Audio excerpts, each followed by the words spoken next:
Good morning, everyone. This is Michael from Sustainable Warwick, and we're really grateful to the work of the food pantries around Warwick.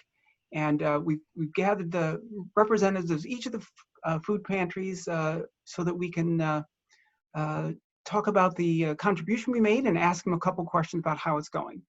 So Sustainable Warwick is under the fiscal sponsorship of Community Together, and Ginny McDivitt is here representing Community Together. Ginny? Yes, good morning, everyone. And I also want to thank you for all that you do for the community. It's such much needed work, and we really appreciate it. And we're thrilled to be able to help contribute towards it. And I guess I would like to ask everyone to introduce themselves, maybe starting with Kathy. Introduce yourself and where you're from, and name of the pantry, and location, hours. Great. So hello, everybody. It's great to be here with everyone and have this opportunity to thank publicly for the groups for these gifts. This is really important for the Alamo. We are operated by the HRH Care, and we operate the health center and also the community center. And we have a food pantry at the community center that's open to the public 5 days a week. And generally it's from 9 to 5, except Fridays it's a little bit earlier, 9 to 4. And we have a variety of foods available, depending on what's available to us. We've seen we've been open for many years, and this time has really been challenging because the need for foods has really been tremendous. With the COVID virus, I think it came at a time when many of the farm workers especially were just returning to work, and they were faced with having to feed all of their children at home, as well as try to make it through if they had no employment at the time. So we are really running, and we're also delivering food. There is a need for volunteers, but anybody who is interested in volunteering would need to contact me by cell 914-355-6242. And I'd be glad to be able to walk through with you what you could do. One last thing is that we are delivering it might be up to 100 boxes to each household in the Warwick Valley, as well as some in Middletown for farm workers who are actually living in Middletown. And so we're seeing that not only the food pantry will take advantage of this, we're also able to bring food to people who can't get to the food pantry. So that is kind of a summary for me. Thank you, Kathy. Glenn. Good morning. I'm Glenn P. Dickus, Director of the Warwick Food Pantry. We are located in the Warwick United Methodist Church at the corner of Forrester and 17A Galloway in the village of Warwick. We are open Monday evenings from 6 to 8, Thursday evenings from 6 to 8. But during this difficult period of time, our volunteers are there by 4:30, and we are underway at that time. We are using a curbside delivery model, which our basic offering is a pre-packed bag of, by pre-packed bag, I mean those large 99-cent ShopRite reusable bags of groceries. We also bring out wagons and ask people to not point and click, but point from their automobiles what items they would like. We have a bevy of high school students. You know, those kids are bored. They're looking for an opportunity to get out. The high school students fill disposable bags that we still have remaining from that era in our life in New York State. All of these groceries are left by the trunk of the car. The volunteer departs, and the household is able to pack the trunk. So effectively, we have a contactless, not merely curbside, but contactless delivery model to help ensure the safety to the extent we can of our volunteers and our families. At the present time, we have plenty of volunteers.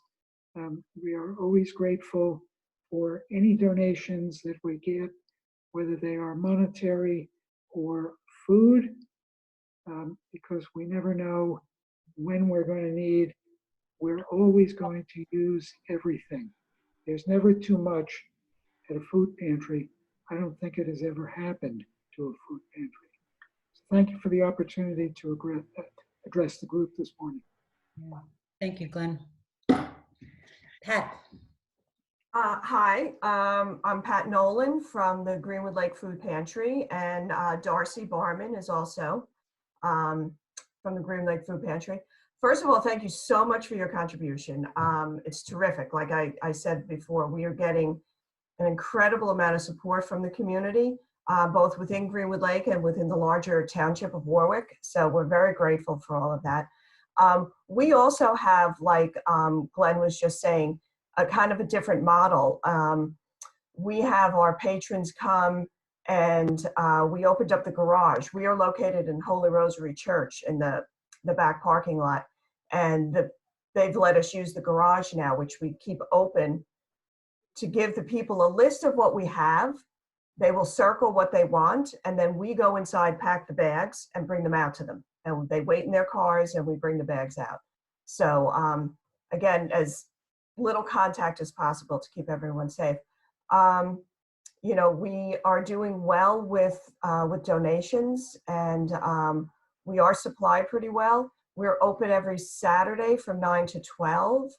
You know, if we just want people to come. If you haven't signed up, come and sign up. We're there for you. We've got a good amount of volunteers we could always use. I love Glenn's idea of the high school kids. We could probably do some of them. We have a couple, but that is great to have them run back and forth. Anyway, Darcy, do you have anything?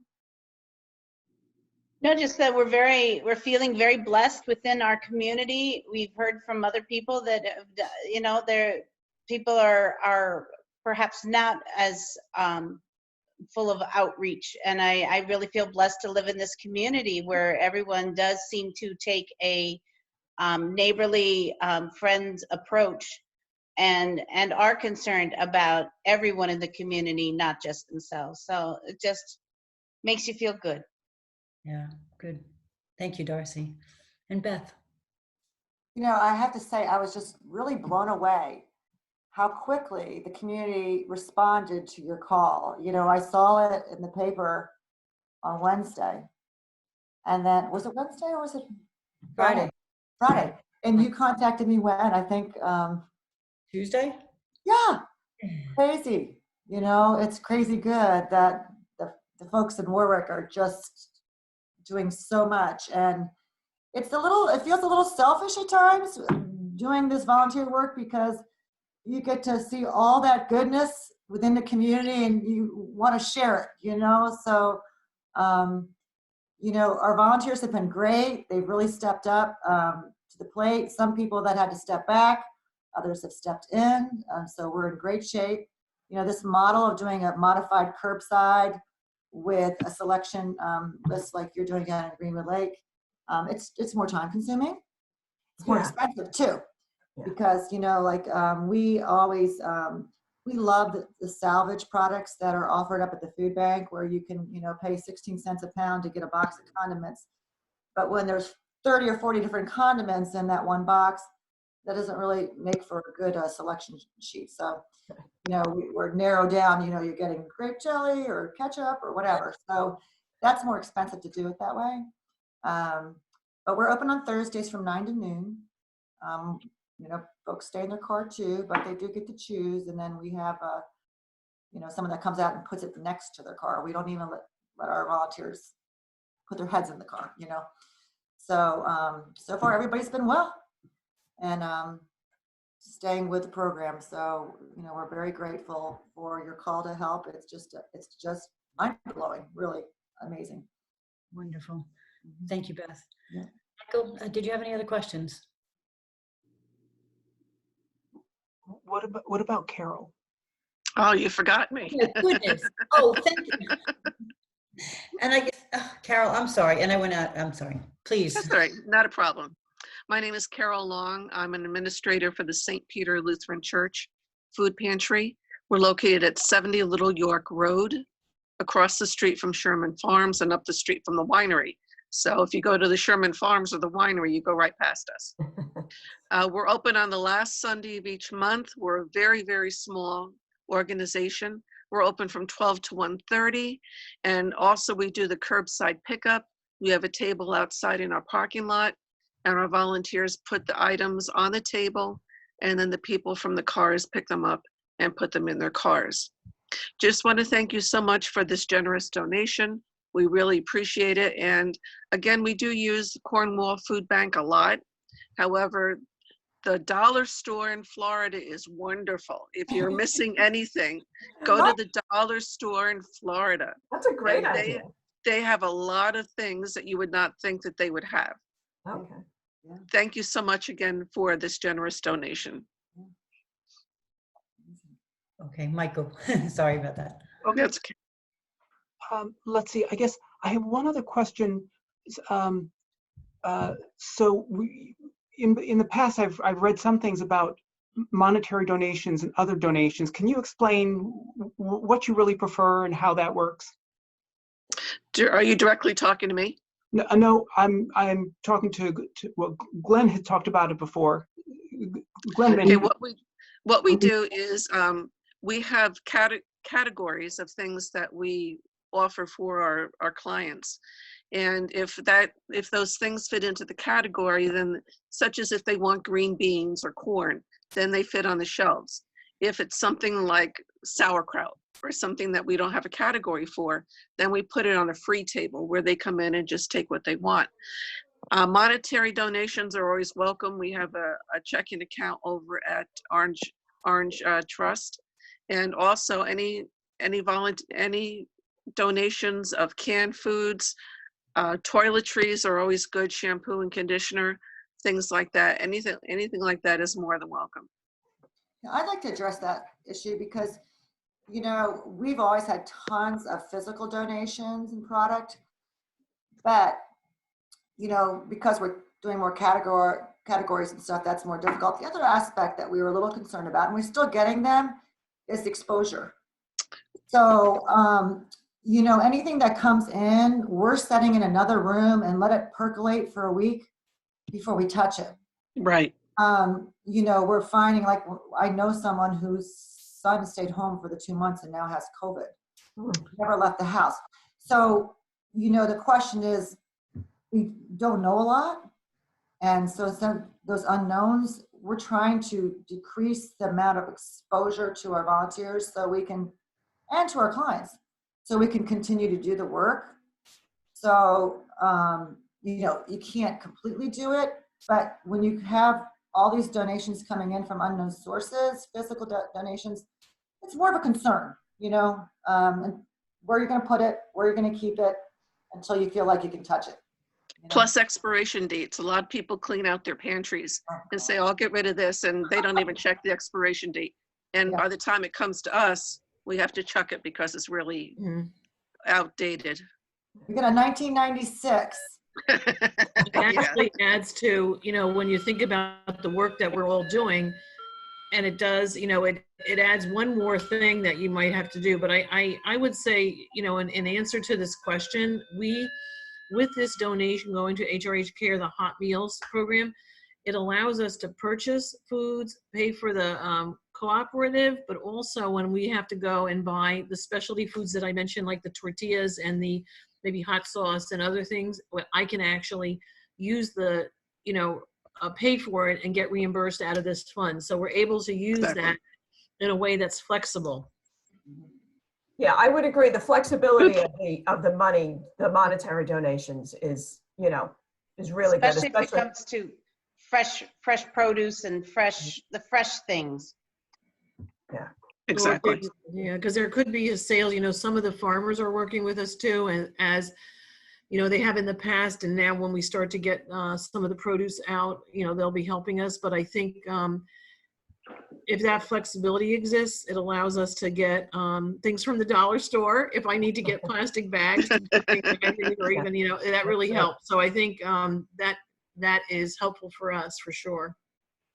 What we found in the very beginning, when it was almost impossible to get any meat, we actually went to some of our local businesses, and we were able to use the money to purchase. You know, we have a very small grocery here in town, and we asked him to get us, you know, 30 pounds of chopped meat, and he gave it to us at his cost. You know, so it was helping him and helping us. You know, we did the same thing with a couple of local businesses. So anyway, the money helps with that. Good thing. Mm-hmm. There is no question that money is the best donation. Purchase what I need, when I need it, in the quantities I need, always at a price lower or much lower than we pay in the supermarket. Money doesn't rust, money doesn't dent, money doesn't crush, money doesn't explode, money doesn't break, money doesn't exceed its sell-by date, money doesn't have COVID virus on it, money doesn't take up valuable storage space of which I have very little. Money is just a bunch of very nice pixels on my computer screen. There is no substitute for money. There are lots of issues with donations, as all of my confreres on this call know. There is expiration. I don't like to use the term expiration. There is use-by dating issues. There is quality of container issues. There is quality of material issues. There is storage issues. There is, oh my God, what am I going to do with that tin of sea scallops in a chocolate raspberry banana cream sauce?